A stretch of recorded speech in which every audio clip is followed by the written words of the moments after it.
Ladies and gentlemen, good day and welcome to the Vardhman Textiles Ltd Q2 FY26 earnings conference call hosted by Batlivala and Karani Securities India Private Limited. As a reminder, all participant lines will remain in the listen-only mode, and there will be an opportunity for you to ask questions after the presentation concludes. Should you need assistance during the conference call, please signal the operator by pressing star then zero on your touchtone telephone. Please note that this conference is being recorded. I will now hand the conference over to Ms. Aradhana Jain from Batlivala and Karani Securities India Private Limited for opening remarks. Thank you, and over to you. Thank you, Ryan. Good evening, everyone, and welcome to Q2 FY26 earnings conference call of Vardhman Textiles Ltd. On behalf of B&K Securities, I welcome all participants and the management of Vardhman Textiles to the call. From the management, we have Mr. Neeraj Jain, Joint Managing Director, Ms. Sagarika Jain, Executive Director, Mr. Sushil Jham, Director, Raw Materials, Mr. Rajiv Thapar, CFO, Mr. Mukesh Bansal, Head of Fabric Marketing, and Mr. Varun Malhotra, Head of Finance. Without further ado, I would like to hand over the call to the management for their opening remarks, post which we can open the floor for the Q&A session. Thank you, and over to you. Good afternoon, everyone, and thank you for joining Vardhman Textiles Ltd Q2 FY26 earnings call. We are pleased to report a resilient quarter despite significant global headwinds from elevated U.S. tariffs to excess spinning capacity. Our yarn and fabric business has sustained robust performance. Overall, Q2 sales have remained stable at 2,468 crore against 2,565 crore last year. Despite marginally higher operating costs, the overall profitability is moderated with EBITDA margin at 15.5%. The US 50% import duty has prompted brands to explore lower tariff sourcing destinations such as Bangladesh, Vietnam, Cambodia, and Sri Lanka. Consequently, exporters face order postponements and diversions, while spinners contend with higher inventories and margin compression. In response, we have activated a comprehensive mitigation framework, prioritizing diversification, innovation, deep customer engagement, strategic partnerships, and operational agility. On the raw material front, Indian spinning industry is facing significant challenges due to persistently high domestic cotton prices compared to global levels. This is driven largely by the elevated minimum support price. With MSP announced for 2025-26 showing a further 8% increase, it is likely that CCI will need to purchase even more cotton as private ginners will struggle to buy at these higher prices. Global cotton prices on the New York futures range from 65 to 68 cents per pound, resulting in landed costs of about 76-78 US cents for mills in regions like Vietnam or Indonesia, whereas for us Indian mills, they faced 80 to 84 US cents per pound, which is a cost disadvantage. This cost disadvantage is now eased by the government relaxing the 11% import duty for the time being. We welcome this supporting gesture from the Government of India. This year, overall cotton production level has been estimated to be around similar levels compared to last year at about 310 lakh bales. Yarn prices declined by 2 to 3% in the past month with import duty relaxation, and it also reflects surplus spinning capacity. This widening gap between raw material costs and realized prices has compressed margins across the sector. Indian export volume is maintained in the range of 100 to 120 million kgs per month. Now we hope and we anticipate further market stabilization by Q4 FY26. Our diversified portfolio spanning domestic and non-US export markets has provided critical stability with utilization in the range of 90 to 95% for spinning. Strategic focus on high-value segments such as melange, cellulosic, compact, sustainable, and performance yarns have helped protect reasonable margins. We have also introduced functional performance and circular yarns for evolving activewear and lifestyle segments. US-based customers have been very cautious in placing their orders, and the orders are delayed by about 30 to 45 days, and also the quantity has been lower by about 20 to 25%. Despite these market disruptions, the fabrics division has delivered performance at par with previous year. The resilience in financial performance is backed by closer customer partnerships and engagement, operational agility, and innovation. Indian exporters have in fact managed this disruption with great strategic maturity, viewing the environment as temporary. For us, our multi-dimensional response includes targeted diversification to EU, UK, Australia, Canada, Bangladesh, and Sri Lanka, and also accelerated delivery timelines to differentiate our value proposition. However, we are anticipating some impact in quarter 3 and quarter 4, which are historically export-heavy months. Despite substantial market disruption, fabric has sustained 90% capacity utilization, validating our strategic positioning and operational agility. Selective price adjustments to strategic customers have been carefully calibrated and have not materially impacted profitability. On the expansion front, our expansion roadmap is progressing well with the Vardhman Performance Fabric Plant currently under erection and expected to be commissioned within this quarter. Once operational, the plant will begin sample development and eventually bulk order processing, initiating production in quarter 3 with capacity utilization anticipated to reach about 20 to 30% during quarter 4. In addition, the line expansion at our MP location is also underway. Together, these expansion initiatives are projected to increase our overall production capacity by about 30%. Of course, this will depend on market conditions. With this, we will now leave the floor open for question and answer. Thank you. Thank you. Ladies and gentlemen, we will now begin the question and answer session. Anyone who wishes to ask a question may press star and 1 on their touchtone telephone.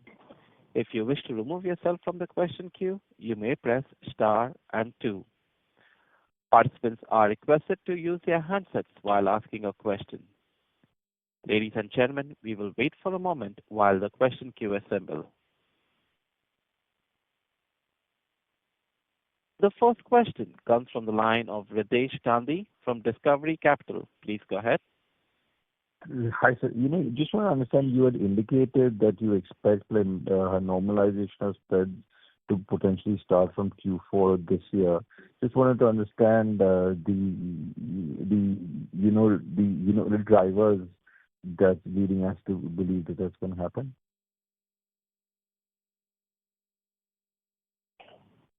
Neeraj sir? Neeraj sir? Yeah. Hello. Hello. Can you answer this question? Can you please repeat the question? Sure. So in your initial remarks, you'd indicated that you expect normalization of spreads to happen by Q4 of this year. Just wanted to understand what's leading us to believe that Q4 stuff should hopefully normalize in terms of spreads. No, basically, I think we are still banking upon that the US trade deals should happen by November or so, which is the expectation going by the media reports and our various interaction at the various government levels. So first there are two factors we require to look at. One is the impact because of the tariffs, which is giving a big concern today. and second is the raw material pricing. Fortunately, there has been a period of about few months where the government allowed duty-free import of cotton. So most of the mills have imported cotton. As a result of that, the closing stock of cotton is enough in the country. Of course, we require to look at and understand what strategy will the CCI be following in terms of their pricing. So basic feeling is that, so two factors. One, all our expansion modernizations will be completed by December, January. So we expect the impact of that will start happening in the fourth quarter. Two, we are also banking upon once the US deal is through, probably the normalcy will start happening on that front also. And third, which is still a question mark or a concern, is more related with the raw material prices, which is all depending upon the government policies. And over there, the question mark is still there. So hopefully, one is controllable in terms of modernization and expansions, which is surely we are sure about that. Second is the expectation in terms of the US tariff. Third is still a concern. Sorry. Sir, and just wanted to understand, is there anything you guys are hearing with regards to extension of the import free of the cotton from the US? Is that expected to continue or be extended? It's not only the US. I think the industry is talking of the import should be allowed duty-free irrespective of whether it's US or Brazil or Australia or Africa. So we are saying if the right price parity is required in country, because otherwise CCI will become the monopoly supplier, and maybe the price parity, if the Indian spinners have to pay a higher price, will not be competitive at all. So our request to the government is that to have the right price discovery, if the import is allowed, automatically the domestic prices being offered by the CCI will be aligned to, so that the import doesn't happen in India. So the automatic price stabilization or equalization will keep happening. So that's what we are requesting or suggesting to the government. It is up to the government how do they want to take a view on that. Got it, sir. I'll rejoin for a few other questions. Okay. Thank you. We take the next question from the line of Raman KV from Sequent Investments. Please go ahead. Hello, sir. Can you hear me? Hello. Yes, please go ahead. Hello. Sir, I have a few questions. One is with respect to the yarn and cotton prices. What was the prices for yarn and cotton during the quarter two? So the yarn prices have been hovering in the range of about $2.70 to $3 per 30 scones.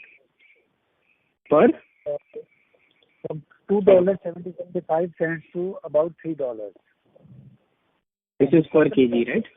Per kg. And the cotton prices, if you convert, look at the New York future, most of the time the New York future was in the range of about 65, 66 US cents, and taking a spread of 10 to 12 cents for the international market, which were the prices were about 74, 75 US cents per pound. Whereas in India, the prices have been a little higher because in this period, majority of the cotton was supplied only by CCI.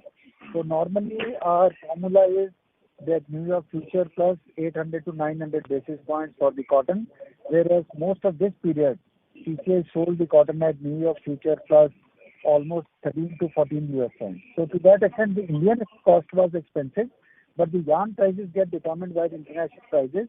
So going by 74, 75 cents per pound prices and almost $2.80-90, I think internationally the spread was available to the extent of 70 to 80 US cents per kg of yarn. Which in India 70 to 80 cents per kg. Per kg of yarn, which in Indian context was much less because our raw material prices are much higher. Okay, this is with respect to the US cotton spread. No. The US cotton spread is not, I'm saying the international cotton spread. Be it US. International. Okay. And sir, my second question is, with the recent export restriction to Bangladesh, is there a excess inventory building up among the industry with respect to cotton?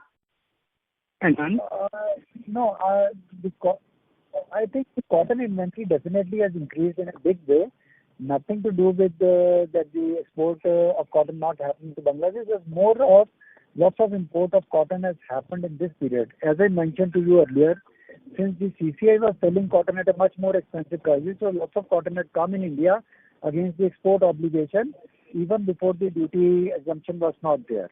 And after that, once the government allowed the duty exemption, still more cotton is coming to India before 31st of December. As a result of that, there is more than sufficient stock of raw cotton in India, be it imported or be it Indian cotton. Okay. And so, are we still seeing any in with respect to the supply of yarn in the market? Are we seeing any excess inventory building up? Because my understanding is majority of the yarn which we export or Indian manufacturer export are to Bangladesh. So is there any supply disruption? No, not really. So the Bangladesh, if you look at the last 2 months, 3 months yarn export figures also, it's been ranging in the almost in the range of about 50 million kg or so. So India is exporting close to about 110 million kg now. So practically about 50% has been going to Bangladesh, and that trend continues. So there's no disruption to that account. Okay, sir. And my sir, last question is with respect to the capex. Can you elaborate your capex plans and when will they commence? So Sagarika क्या है, आप थोड़ा fabric का बताइए, फिर मैं spinning का बताता हूँ. Right. So in fabric, we had the following capex plans. One was the synthetics plant, and it is currently it has been erected and it is under commissioning. So we should be expecting capitalization in quarter 3. So Okay. that was about 15 lakh meters. The another line we were putting up in Madhya Pradesh, so that is all that will be operational by again mid-November. So again, same as the earlier, it will be capitalized in 3. And how much revenue will this add? So it depends on market conditions. So as of now, the new line expansion, we are not expecting it to be utilized till market improves. It is very difficult. Whereas for the synthetics plant, because it is a new project, we are anticipating by March the capacity about 25. And with respect to the synthetic plant and new line in Madhya Pradesh, what's the capex? Can you repeat again? What is the capex? Capex spend on the synthetic plant and the new line in MP.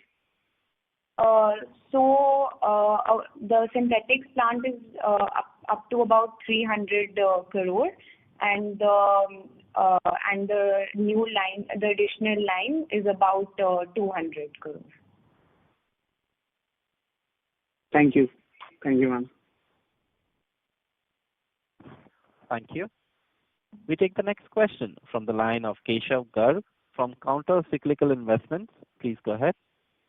So my first question was regarding our subsidiary Vardhman Acrylics. Sir, I can see that this subsidiary used to do around 30 to 50 crore EBITDA in a normal year, but since the past 2 financial years, this company is practically just breaking even on EBITDA level. So what is the reason? And I am comparing it with our competitor Pashupati Acrylon. So their profitability is intact. They are still doing the 50 crore EBITDA annually, which they used to do. So what exactly is happening with Vardhman Acrylics?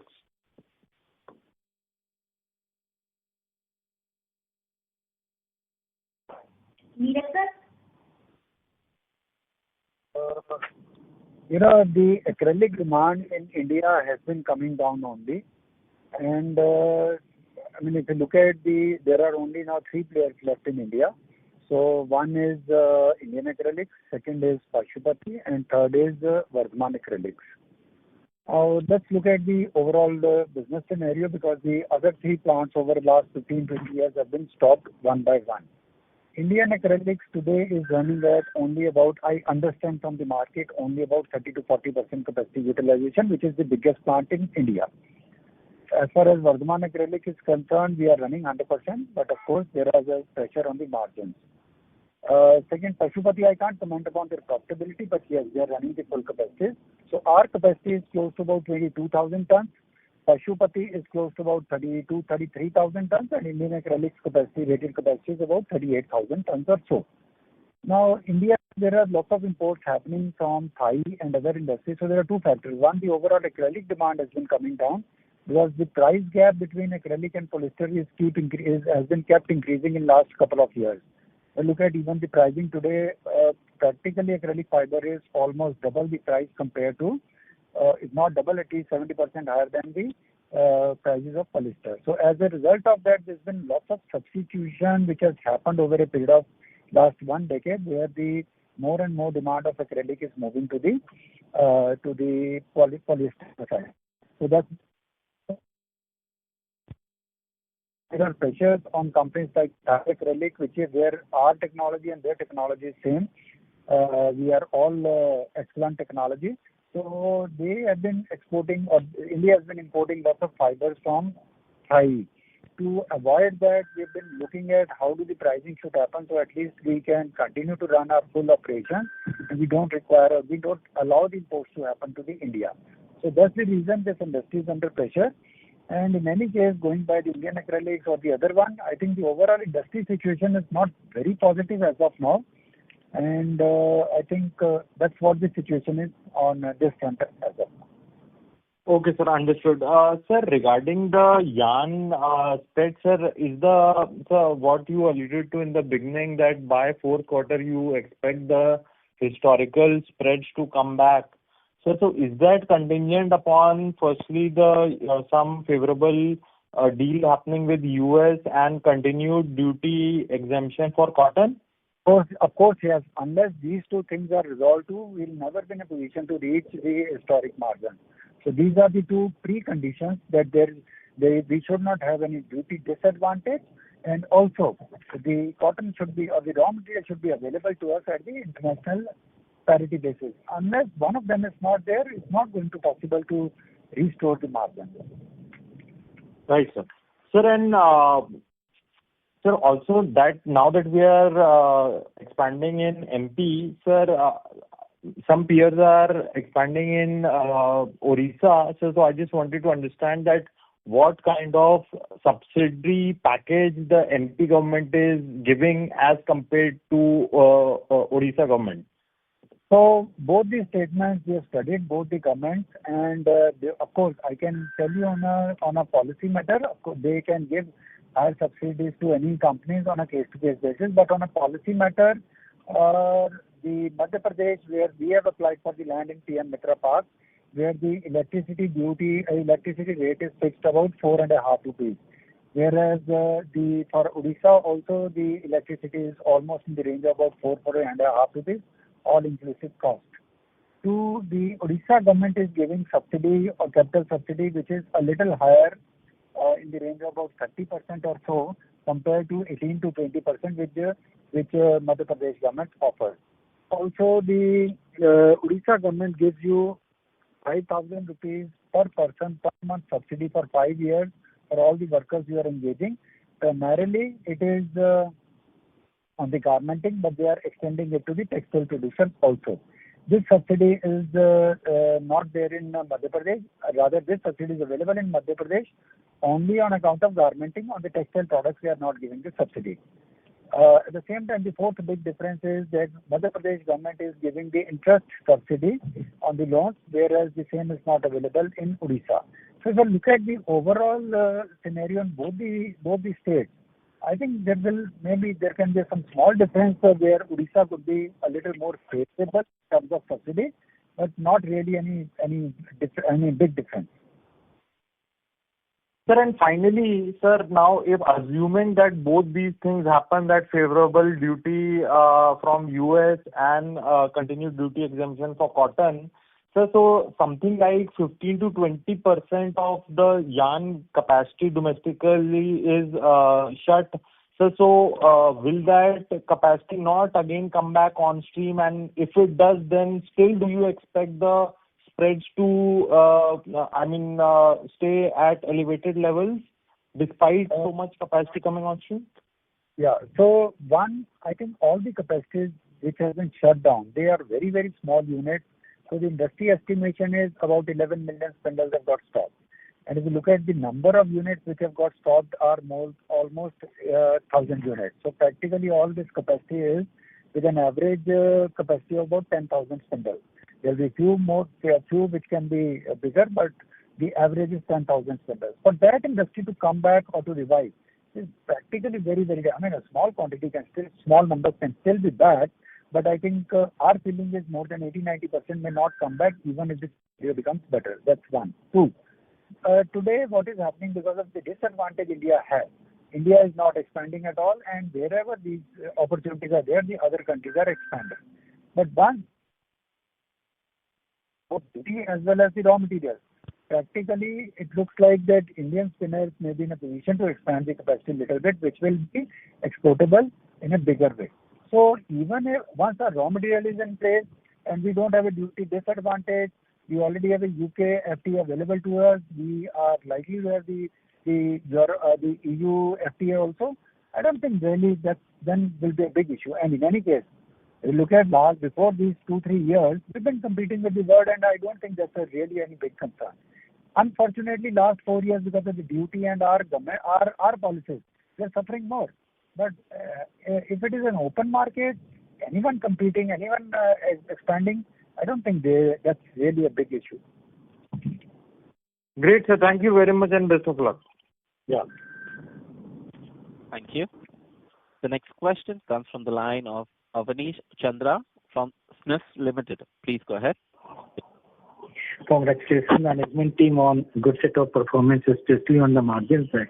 So sir, my first question on the margin, when we look at the spread and all, quarter on quarter, for last 2 quarters, it has been declining, but great to see on quarter on quarter basis, our margin was very resilient ex of other income. So what went into this and our margin remained at the same level as last quarter? Can you explain this? No, I think it's only the raw material management because this was a period where we imported lots of cotton and as a result of okay. So, and two, I think there are some of the businesses where it is the brand businesses which was doing a little better compared to the commodities. Third, in this period, we also got a little advantage in terms of the depreciation of rupee, where a part of the cost could get compensated, a part of the disadvantages could get compensated with a better dollar-rupee margin. So I think it's nothing special for us only, but my feeling is anyone who's been importing cotton probably could manage their cost reasonably well in this period. But of course, now that the period is over and the CCIs will be buying the cotton, majority of the cotton this year. So it all depends upon how do they want to put the pricing of the cotton which they buy to the market or to the spinner. And that'll be more meaningful for us to look at whether we can really be competitive or we have a huge disadvantage compared to the rest of the world, especially against Vietnam, Bangladesh, Indonesia. Okay, sir. And second, sir, related question. And now, since our cotton season will start and still duty exemption is there till 31st December, and other things are uncertain, but these 2 things are certain. So, what will be our cotton procurement strategy? Because that strategy worked and our margin remained resilient. So, we will procure more cotton at whatever cost we are getting today. We have tried to cover whatever best could have been possible because the window was 31st December. Arrival has to be there for cotton in India. And unfortunately, there are lots of bottlenecks in Brazil and other countries in terms of the shipment, etc. So it's not only these. As a country, we expect almost 3 million bales will be coming in this period of October, November, December, which will be almost 10% of our total consumption of India. So it's not only Vardhman. I think there are lots of trade, lots of spinners are trying to buy cotton so that their shipment could reach India before 31st of December. So let's see how much can it come and what does this pricing strategy be. But of course, as Vardhman, we have tried whatever best we could get. We have also tried to cover it. Okay. And my last question on the size of the cotton crop you are expecting this year, whether it will be similar to last year.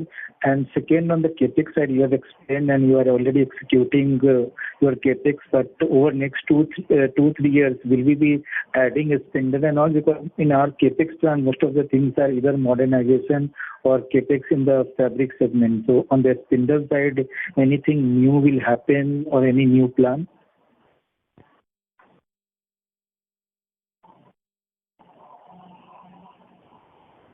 Ladies and gentlemen, we have lost the line of Neeraj Jain. Please stay connected while I rejoin Neeraj, sir. Thank you.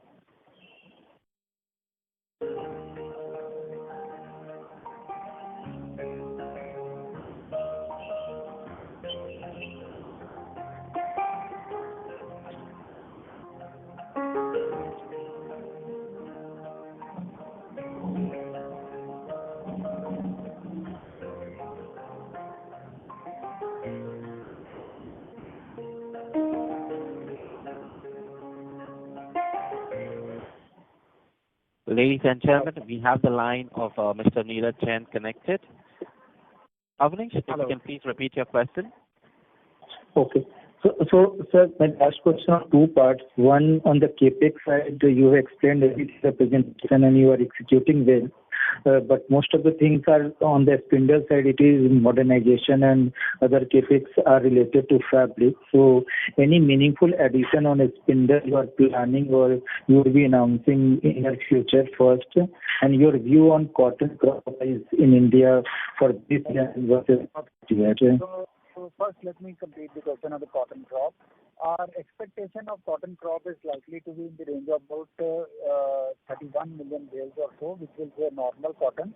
Of course, there's been a very heavy rains in the country as of now, and there's some crop damage expected in maybe Haryana or in North India.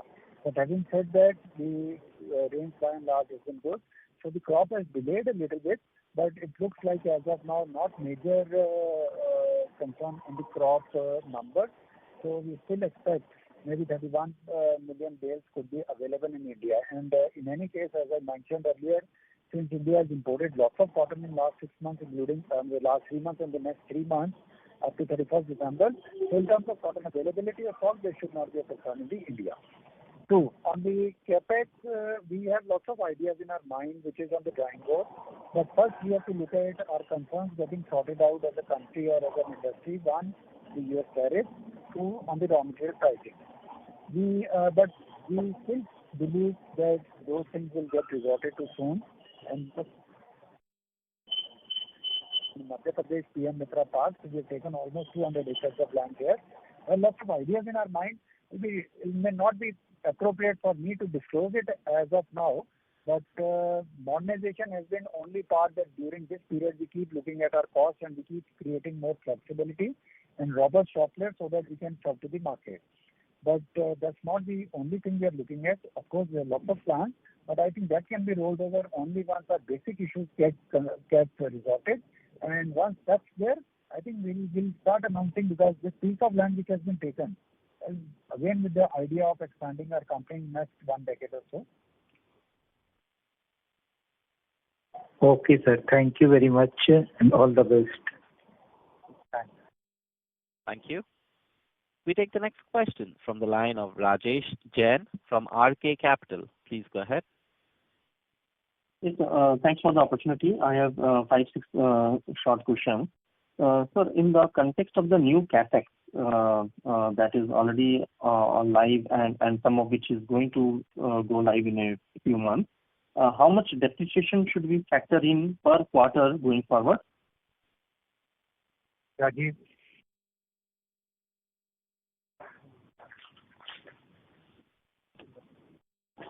So depreciation is normally at the rate of 10% per year.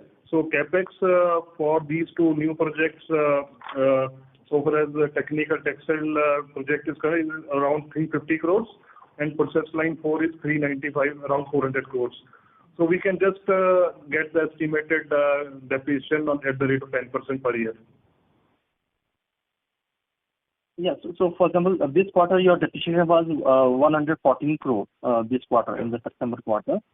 So on a monthly run rate, now if I take that 75 or on a quarterly run rate, are we saying that the depreciation is going to increase to 125, 130 CR per quarter, something like that?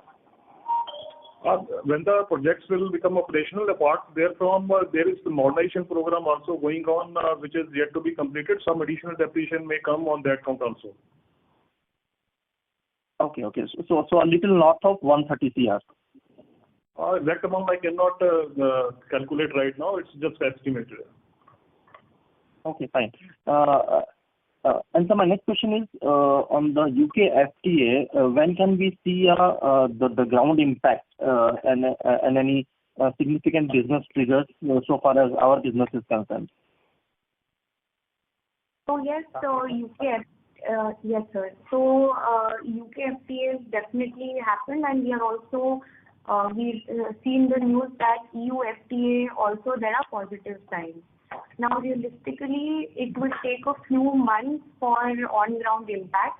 However, like we have already started engaging with our customers and other additional potential customers. We also have to see that both UK and EU markets are not booming as of now. They are also depressed due to the Russia war and exorbitant prices. So the economy there is also not doing too well. So there are a whole host of factors which are impacting market. But that being said, we want to and we are very keen on entering these markets. So let's hope that maybe in the next financial year we should be able to see more traction there. Okay. And what has been the reason for the sharp drop in other income in this quarter? Actually, we just compare this quarter two with quarter one. In quarter one, there were forex gains to the extent of 14-15 crores, which has got reversed in this quarter. So, in fact, it is reflected to the extent of 25-26 crores in this quarter because the income has got reversed because there is depreciation in rupee, dollar rupee by 3 rupees during this quarter. And to see the 30th June dollar rupee rate versus 30th September dollar rupee rate. That is the impact, main impact. If we compare other income with Q1 versus Q2, and also investment income has also come down because in Q1 we see the yields had come down from March level. So the MTM gains were booked in Q1, which is not there in Q2. So that is the cumulative effect. Okay, but going forward, like because I think for the last few quarters you have been consistently clocking some 70-80 CR on the other income. So can we expect that to happen going forward? It largely depends upon the dollar rupee and also investment book which we will carry because right now if we are having investment book of 1,000 crores, sometimes in quarters when cotton stock is not there, we are having higher book of investment. So income could vary to that count. Normally, if you say 70-80 crores, that is the, I think, normalized amount we can always say. Okay. My next question is to Neeraj sir. So I think you made a comment that Q3, Q4 are export-heavy quarters, and they may see some slight impact. But we are still exporting to Bangladesh, right? Because my understanding was that only the mode of transport got changed, right? We are still exporting to Bangladesh, right? So why should Q3, Q4 get impacted? No. So in terms, when we say the Q3 and Q4 are more export oriented, it's more for the fabric. On the spinning side, it's a full year almost same, but the fabric seasonality favors in terms of the export for the third and fourth quarter always. Okay, so this Rajesh, I would request you to please join back the queue as there are others waiting for the chance. Yeah, thank you. Thank you. We take the next question from the line of Prerna Jhunjhunwala from Elara Securities. Please go ahead. Hello. Congratulations on good set of numbers.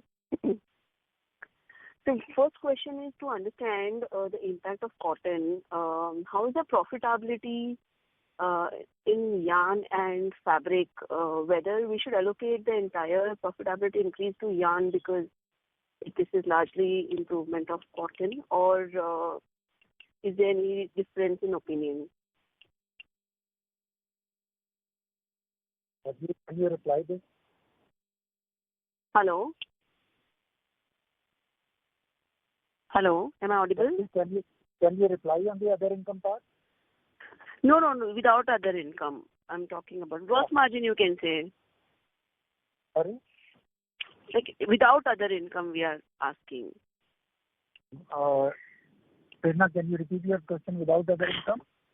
So without other income, basically your cotton prices have come down, which has led to gross margin expansion.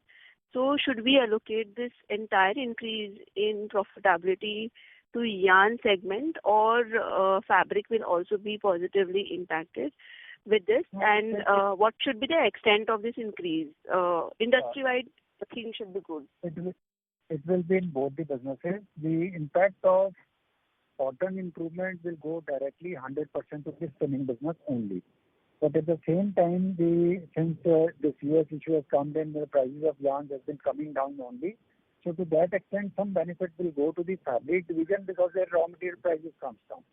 And whenever the raw material prices comes down, everyone will try to utilize the full capacity, and to some extent, then the yarn prices comes down. So indirect advantage always go to the fabric also. So of course, any raw material movement, it will be primarily impacting the spinning business only, but a part of that will go either way to the fabric also. So my generally historic experience is, you can say 70% will always, good or bad, will go to the first business, 30% will go to the second business. That's the historic perspective. Okay, understood. And sir, how are the tariffs impacting our business? In the sense, are we sharing any cost with the customers, any tariffs with the customers, or is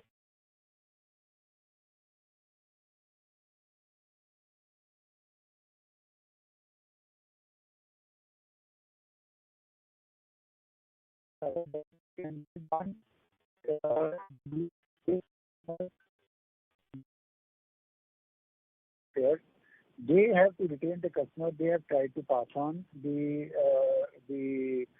margins so that at least they can sustain the customer, because everyone has a belief that this seems to be a temporary arrangement. Ultimately, things will be sorted out. But otherwise, if you lose the customer from the country, then probably they'll never come back. So all the governmentals or all the home textile players, they're trying to readjust their pricing so that at least they retain the customer for 3 to 6 months' time. If things doesn't work out, then they'll have to look at whether it makes sense for them to continue with them or not. 2, they have also requested the vendors to support them because they are passing on their entire margins, or they are sometimes taking the hit also. So we have also as a company decided that we should support our customers, and to that extent our fabric division definitely has supported all their customers wherever they are directly based upon the USA, so that at least as a country we don't lose the business. That's the second part. Third part is every country has now at least some duty, 20% being the lowest in USA. So the prices of retail in USA has increased definitely. And to that extent, there is always will be some reduction in the demand because of the elasticity of demand. So to that extent, every country is going to suffer, India being the more. So that's the third part which will be slowly come to know in next 2, 3, 4, 6 months. But definitely there seems to be some lesser demand, even if they have all the garmenters and all the home textile players, they pass on the entire benefit of 25% to the customer, still the demand is there because of the elasticity of demand. So it's impacting us in all the ways. And wherever it is possible, depending upon our margins, we are definitely trying to support. Probably Fabrica can throw more light on this because it's more of a fabric business which is passing on this to the customer to support them. Fabrica, can you add on to what I've suggested? Yes, sir. So, adding to what has already been said when we look at the US customers' buying pattern, one, there is a delay in order flow. So if somebody was placing order in September, they have delayed it they have pushed it to mid-October. So that is a delay of about 45 days. In addition, the quantum which was there last year, that quantum has also reduced by 20 to 25%. So there we can see that the US customers are taking a very wait and watch approach. They do not. They are also buying more hand to mouth. They are not going for long orders. They are going for small and more frequent orders, so that in case there is any change in policies, then they can respond appropriately to that. So that is also another impact. And as mentioned, we have assessed the situation, and we have tried our best to support our strategic customers, because we believe that the situation is temporary and we want to retain business. We don't want the business to go away. In some areas, some of our Indian garmenters have factories outside. So in that case, business has been impacted to a lesser degree. But in some cases, we have had to ship the fabric to garmenters outside, maybe Vietnam, Indonesia, Bangladesh, Sri Lanka, again for the same US customers. Okay. And what will be the impact of this tariff sharing on our current quarter numbers? Or going forward, how should we see the impact on profitability of our company? So it depends from customer to customer. On an average basis, this will help. It was having minimal effect. Actually, we have given a note also below our quarterly results this week. We are not having any, I would say, major impact on our financial for the quarter. And for times to come also, the situation is evolving. And like US tariff is again under negotiation, so we cannot say that what kind of impact will be there on the results in the times to come. Okay, sir. And sir, the last question is on other expenses. Or other expenses have increased meaningfully in this quarter. What would be the primary reason behind this increase? And should we assume that this cost will continue to increase going forward or remain same?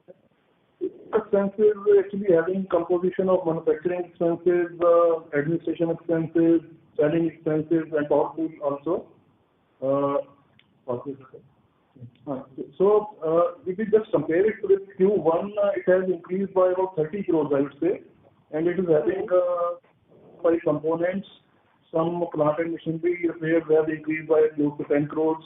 Forex, as I explained, that some part was in the reversal of other income, and around 7-8 crores is a part of administration expenses, which is coming under other expenses. And some selling expenses, 4-5 crores have increased. So it's 4-5 components under that. Not a big amount, I would say. Okay. Okay. There is no component of any hedging or anything like that in the quarter. Forex is there 7 crores, and some part is of cotton hedging also about 4-5 crores. Okay. Okay. Understood. Okay. Thank you so much, sir, and all the best. Thank you. Thank you. Ladies and gentlemen, in the interest of time and fairness to others, we request you to restrict to 2 questions per participant. The next question comes from the line of Tanish from Antique Stock Broking Limited. Please go ahead. Thank you for the opportunity. My first question is on the yarn demand. Whether we have seen any significant decline in the demand of yarn post the higher tariffs in the domestic market? No, the domestic demand continues to be normal, so there's no issue on that. Okay. And my second question is, can we see any impact on the margins going forward in the third and fourth quarter? No, I've already said, in case the duty doesn't get resolved, this is definitely going to impact more and more every quarter. And also, if our raw materials are expensive, because now the new season of cotton is starting, CCI is going to procure practically 70-80% from the market, and it all will depend upon how do they price the product, or in case they want to keep it with the import parity including duty, then the industry will not be in a position to bear that. So we have two uncertainties, both on tariff as well as the cotton policy, and we are only hoping that the CCI, we are talking to the government that what should be the strategy and policy. But again, it's a final call has to be taken by the government only. The industry can only suggest what do they feel about it. Okay. That's it. Thank you. Thank you. We take the next question from the line of Chirag Sidhwa from Bajaj AMC. Please go ahead. Yeah, thank you so much for the opportunity. So as you indicated for the yarn industry, where we saw nearly 11 million spindles going out of the market, just ballpark, or just if you could highlight the similar for the garmenting industry, have you all seen kind of units go out of the market? Just ballpark quantum, how much would that be in a Tirupur cluster or so?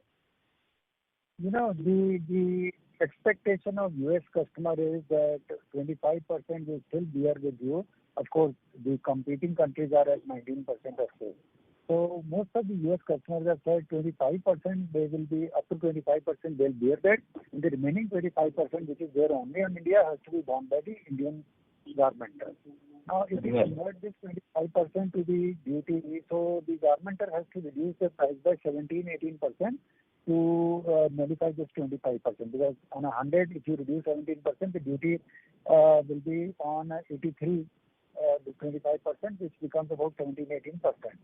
So practically today, if you look at most of the garmenting, the margins are in the range of about 13 to 14, rather 10 to 14% only. Yes. So to that extent, they are passing on 100%, and in many cases, we are taking some support from the fabric or from their vendors also, so that this difficult time, in case we can pass through this, as I mentioned, by returning, because for a few months we still hope that time the duty impact or the deal will happen between USA and India, and things should be normalized. Sure. So just as there has been closures in spindles, at the moment we have not seen much of closures in the garmenting currently. Yeah, so to that extent, I think nobody is going to expand till the time we find a final solution to these issues. Got it. And so despite these challenges, it's really creditable that we have operated at 90% utilizations. In the current quarter, have we seen any of the large fabric players sort of delaying the orders or cancelling the orders on the yarn side? Sagrika, please.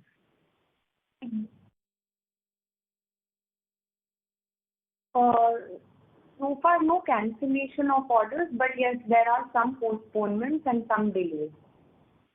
This is on the yarn segment, right? I meant on the fabric side. And on the yarn segment, the order book continues to remain strong? No. Similar utilization? Yarn also, no cancellation on the yarn side in any case.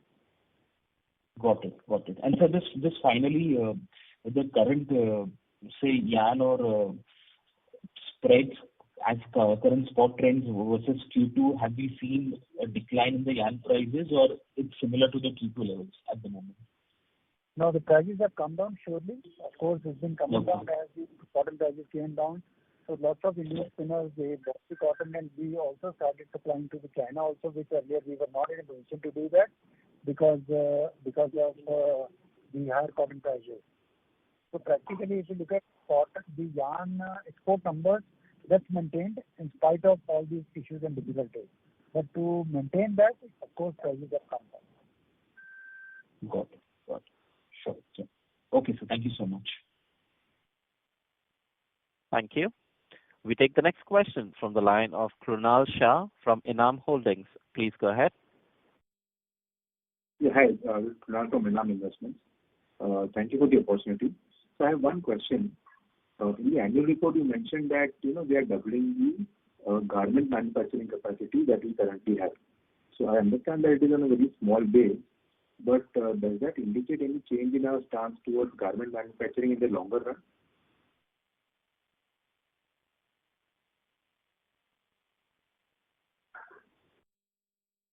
Hello? Neeraj sir? Sorry, I couldn't hear the question. Can you repeat the question, please? Yeah, hi. My question is on the garment business. So in the annual report, we mentioned that, they are doubling our capacity. I know that it is we are going ahead with that. We are not rethinking on that. That's US is very small part of the business, and in any case, to make this business viable, we have to have a decent size. So as of now, its capacity is close to about 6,000, 7,000 shirts per day.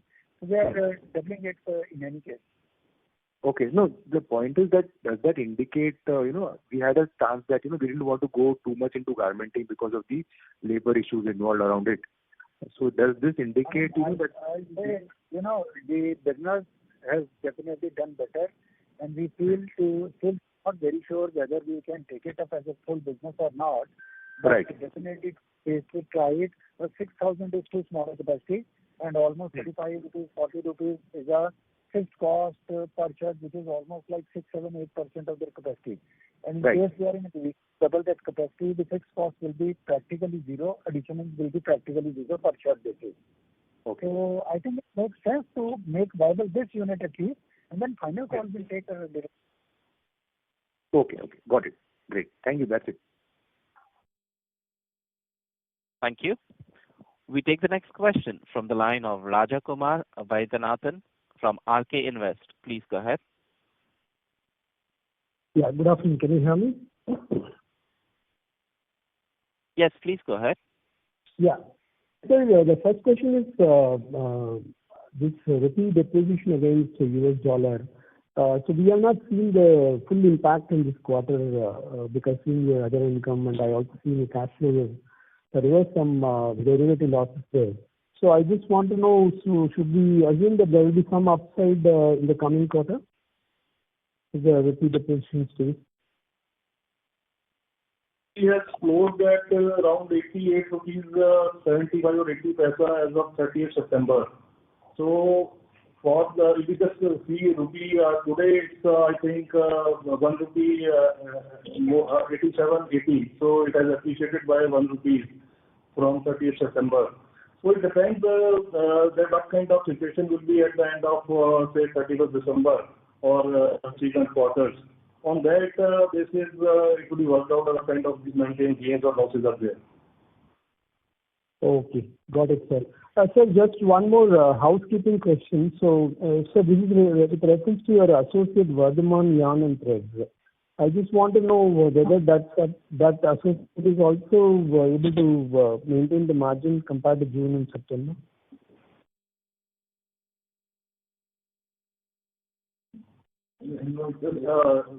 Can you repeat it, please? So this is with reference to your associate company Vardhman Yarn and Threads Limited. I just want to know whether the profitability of this associate is also kind of resilient between June and September, or it has seen deterioration in its profit. I think it is maintaining almost the kind of profitability they were having in June quarter, September quarter. It's in the same range, not much deterioration. Okay, sir. Thank you so much. Vardhman is having only 11% stake in that company, so to that extent, the profitability is coming in consolidation. Okay, sir. Got it, sir. Thank you so much. Thank you. Ladies and gentlemen, we take that as the last question and conclude the question and answer session. I now hand the conference over to the management for their closing comments. Thank you for your participation and continued trust in Vardhman Textiles. The past 2 quarters have in fact tested the global textile industry. We remain committed to driving innovation and modernization, broadening our customer and product base, and enhancing operational efficiency. The resilience in our results stems from these focused efforts. Looking ahead, we are still cautiously optimistic. Encouraging signals from the Indian government regarding US trade negotiations reinforce our belief that India's competitiveness will strengthen. Despite near-term uncertainties, our strategic positioning remains strong, supported by initial orders from diverse geographies across existing and value-added segments. The festive season and its translation to actual demand along with GST rationalization, has brought a positive sentiment in the domestic Indian market. Our market presence, operational efficiency, and unwavering commitment to quality will remain the pillars of our resilience and future growth. Thank you once again for your partnership and your support. Thank you. On behalf of Batliwala and Karani Securities India Private Limited, that concludes this conference call. Thank you for joining us, and you may now disconnect your line. Thank you, Greg.